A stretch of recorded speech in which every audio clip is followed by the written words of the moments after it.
Hey folks, Michael Krasilovsky here again from Team K Realty over at RE/MAX in Corvallis. All right, why is this not a bubble?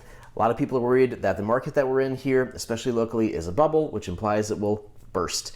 And this is not the same market and not the same phenomenon that we are seeing when we talk, or rather think back to like 2008, 2009, 2010. All right, I wasn't actually in real estate helping other people buy and sell then. I was an investor getting started then, buying properties.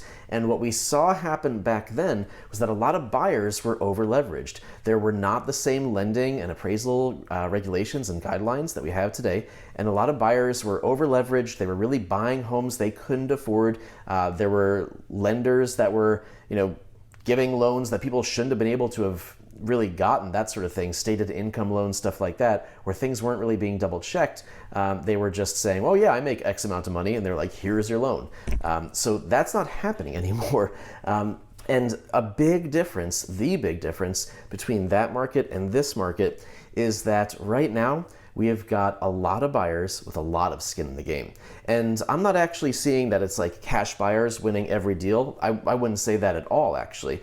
But a lot of the financed buyers that are purchasing these homes have big down payments, and they're not going to just foreclose on these homes and walk away from all that equity if the market shifts, which I don't think we're going to see a massive, dramatic shift happen anyway. See my earlier videos.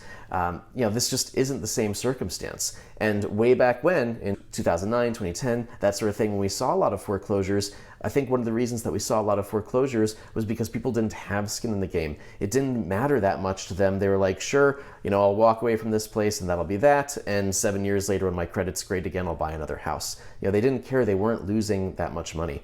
We're not going to see people walk away from 50% down payments, 50% equity on these homes. If the market shifts, they're not going to just say, oh, forget it, I'll walk away from it. That is not going to happen here. Or at least I don't think that's what's going to happen here. So I'd be cautious about falling into the trap, the pitfall of thinking that this is just a bubble. And really, the only thing that could, dramatically shift this market would be to have an increase in supply. And we're not about to see a huge boom of supply, at least not in the main market that I serve here. The whole reason that there's so much demand here is because it's a slow growth area where there's not that much development. And that's not going to change. There is new construction going on in Corvallis, for example, but not nearly enough to meet the demand. And it's not necessarily what everyone wants to be buying anyway. Part of the appeal, a big part of the appeal here, are the established neighborhoods that are in place. And the new construction tends to be a little bit further away from like the downtown area and stuff like that anyway. No one's just magically making more land in the downtown Corvallis area, right? So we don't have a bubble. This is totally different than what we saw about a decade ago. I just want to make sure that you're aware of those thoughts and taking this into consideration as you make informed decisions about moving here from other areas or taking action in the market. Thanks, and bye for now.